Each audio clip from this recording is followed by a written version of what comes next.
আমগো কিশোরগঞ্জের পাগলা মসজিদের ইতিহাস কি জানো না রে মুসলমান?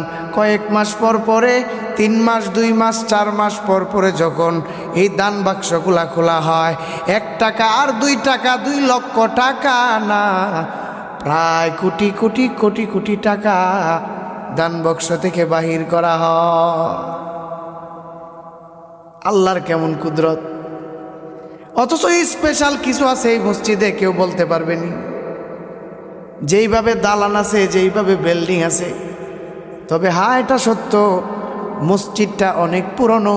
200-250 বছর আগের এই মসজিদ, আমাদের কিশোরগঞ্জের পাগলা মসজিদ। পাগলা মসজিদের বড়ই ইতিহাস। দেখবেন আপনি যদি কয়েক মিনিট দাঁড়ায় থাকেন, দেখেন বারবার হাজার হাজার টাকা ঢুকে যাইতেছে। ওই গত 2 রাত্রের আগের রাত্রে মসজিদের রাত্রেবেলা গেছি, দেখি টাকা দেখা যায় দান বাক্স ভরে গেছে, আবার মনে হয় খুলবে। অথচ এমনও মসজিদ আছে টাইলস নাই, মসজিদের ভালো কোনো কোয়ালিটি নাই, সুন্দর নাই।